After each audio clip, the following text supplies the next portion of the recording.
Assalamualaikum warahmatullahi wabarakatuh. Selamat bertemu kembali Bapak Ibu dengan channel Education and Sport, channel yang senantiasa memberikan materi-materi pelajaran khususnya untuk kelas 1 sampai kelas 6 tingkat sekolah dasar. Selain itu juga channel Education and Sport selalu memberikan soal-soal dan pembahasan untuk tes CPNS dan PPPK tahun 2021 ini. Baiklah Bapak Ibu, kepada Bapak Ibu yang baru mampir ke channel Education and Sport dan belum mengklik like dan subscribe-nya, silahkan sekarang klik like dan subscribe-nya. Kemudian tekan loncengnya agar Bapak Ibu tidak ketinggalan informasi-informasi yang akan channel Education and Sport sampaikan atau yang akan channel Education and Sport upload dalam bentuk video. Baiklah, kepada Bapak Ibu yang sudah mampir dan sudah mengklik like dan subscribe-nya, kami ucapkan terima kasih yang sebesar-besarnya karena like dan subscribe yang Bapak Ibu berikan merupakan modal utama bagi channel Education and Sport ini untuk tetap eksis memberikan materi-materi pelajaran khususnya untuk anak-anak tingkat sekolah dasar dan juga untuk memberikan soal-soal dan pembahasan tes CPNS dan PPPK tahun 2021 ini. Sekali lagi saya ucapkan terima kasih. Baiklah Bapak Ibu, kita langsung aja memasuki pembahasan soal-soal tes PPPK tahun 2021 bagian ke-77. Kita langsung aja nomor 1. Seorang siswa diminta untuk mengidentifikasi masalah yang mereka hadapi. Lalu masalah itu didiskusikan dalam kelompok untuk mendapatkan solusinya. Ilustrasi ini berkaitan dengan perkembangan A.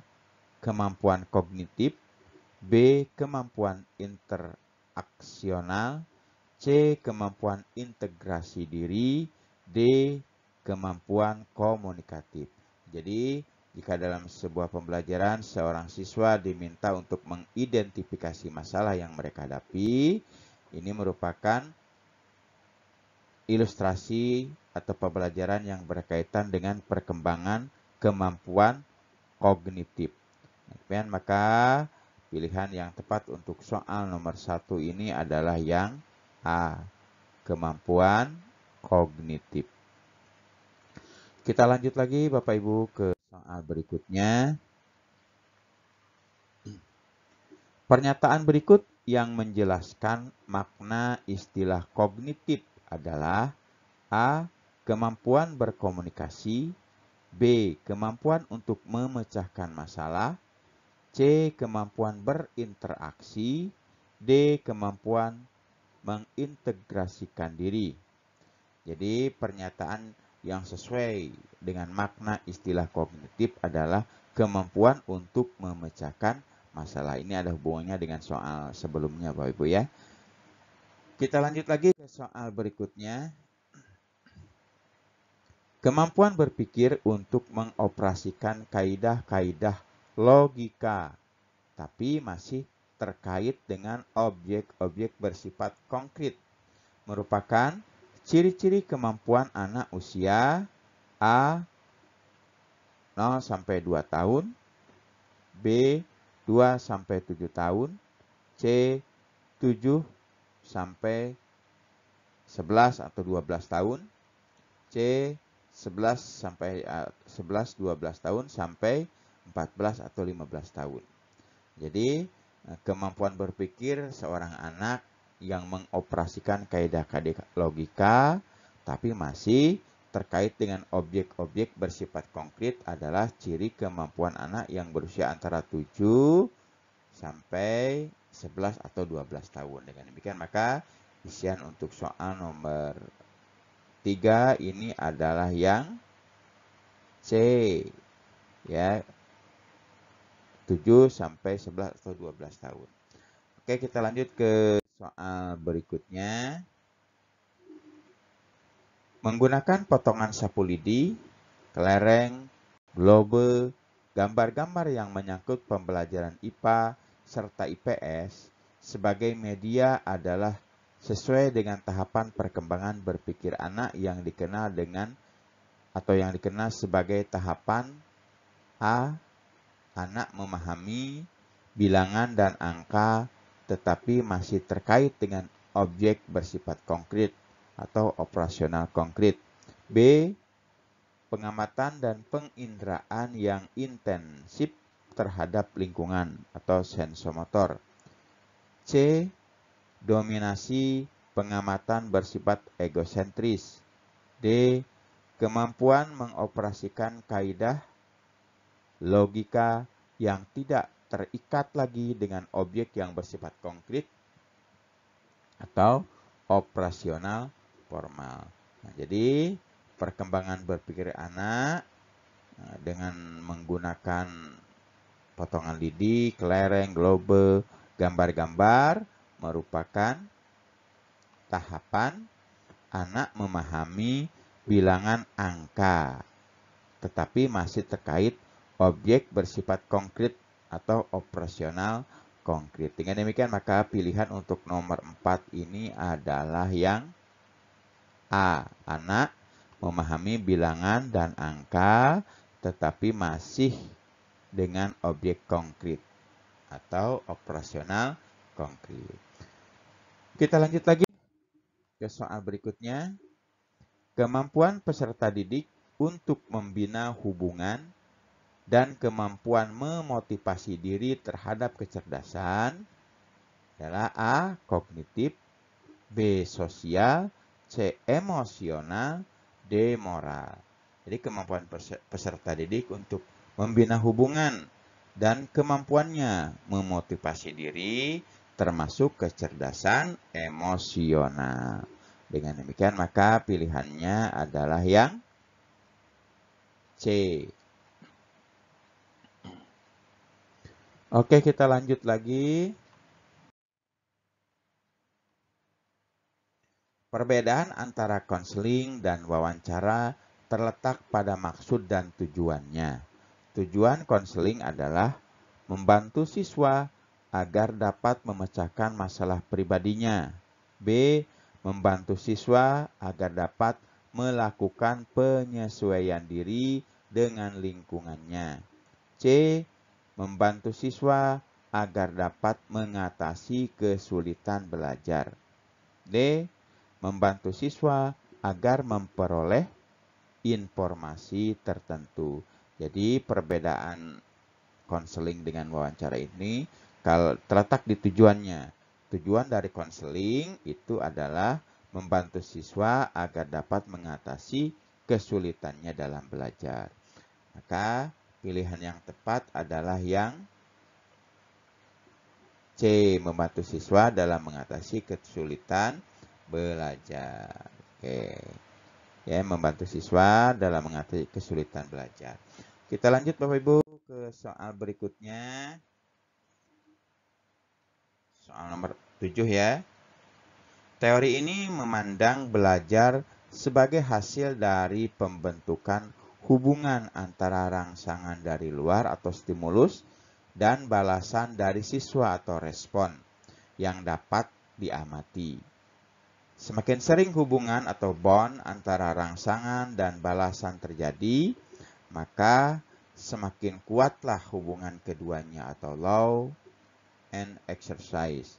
Teori belajar yang dimaksud adalah A. Behaviorisme, B. Humanistik, C. Sibernetik, D. Kontraktivisme. Oke, jadi teori belajar yang dimaksud dengan soal di atas adalah antara ada rangsangan atau stimulus dengan respon siswa ini adalah behaviorisme. Oke, dengan demikian maka pilihan untuk soal nomor 7 adalah yang A, behaviorisme. Kita lanjut lagi. Di dalam proses pembelajaran, para siswa dihadapkan dengan situasi di mana ia bebas untuk mengumpulkan data, membuat dugaan atau hipotesis, mencoba-coba atau trial and error, mencari dan menemukan keteraturan atau pola, menggeneralisasi atau menyusun rumus beserta untuk umum. Membuktikan benar tidaknya dugaannya itu, hal ini merupakan penerapan teori belajar A. Sibernetik, B. Humanistik, C. Behaviorisme, D. Kontraktivisme. Jadi, dalam proses belajar, siswa dihadapkan dengan situasi ia bebas, silahkan. Mau mengumpulkan data, membuat dugaan atau hipotesis, atau mencoba-coba, merupakan teori dari pembelajaran kontraktivisme. Dengan demikian, maka pilihannya adalah yang C. Untuk soal nomor 8 ini, behaviorisme. Jadi, behaviorisme ini membolehkan atau membolehkan siswa belajar dengan tema bebas, ya. Bebas ia memilih tema apa, mengumpulkan data, membuat dugaan atau hipotesis, mencoba-coba, mencari dan menemukan keteraturan pola dan sebagainya. Itu termasuk dari teori belajar behaviorisme. Maaf, kontraktivisme ya, maaf. Kontraktivisme. Teori belajar kontraktivisme. Oke.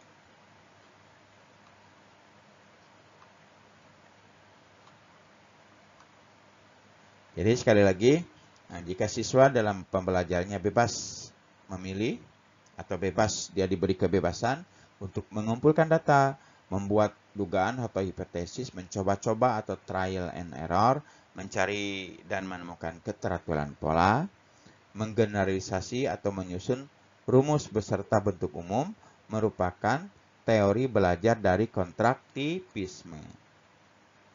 Oke, jadi dengan demikian maka pilihan yang tepat untuk soal nomor 8 ini adalah yang D, kontraktivisme.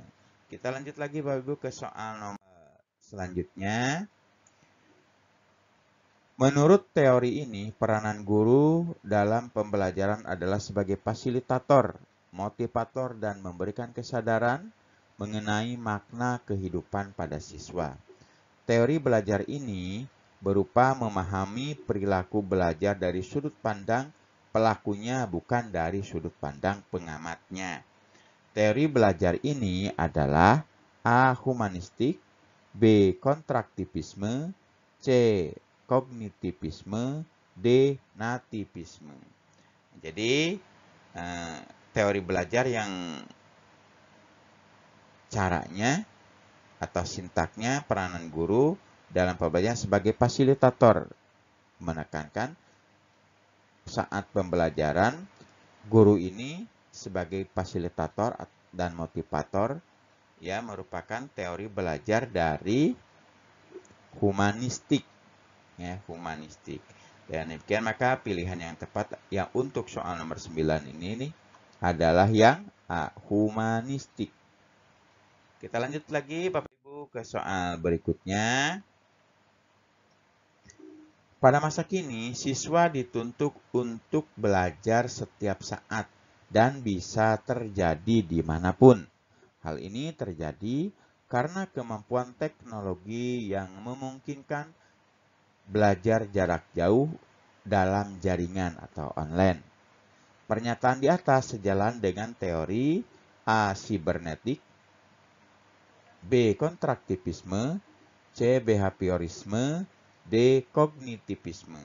Jadi untuk sekarang ini pembelajaran ini bisa dilakukan di mana aja, di rumah, di setiap tempat kita bisa melaksanakan asal ada jaringan internet. Nah, kita bisa melakukan belajar jarak jauh, ya, online, ya, secara online. Hal ini sesuai dengan teori belajar sibernetik. Dengan demikian maka untuk soal nomor 10 ini pilihan yang tepat adalah yang A, yaitu sibernetik. Oke Bapak Ibu, itu aja yang bisa saya sampaikan pada video kali ini. Saya ucapkan terima kasih yang sebesar-besarnya atas perhatian Bapak Ibu. Jangan lupa saya ingatkan sekali lagi untuk mengklik like dan subscribe-nya Kemudian tekan loncengnya agar tidak ketinggalan video-video yang akan channel Education and Sport sampaikan, yaitu video mengenai pembahasan soal-soal tes CPNS dan PPPK pada tahun 2021 ini. Oke Bapak Ibu, jika menurut Bapak Ibu video ini berguna bagi Bapak Ibu, marilah kita berbagi dengan teman-teman yang memerlukan dengan cara membagikan video ini melalui media sosial yang Bapak Ibu punyai.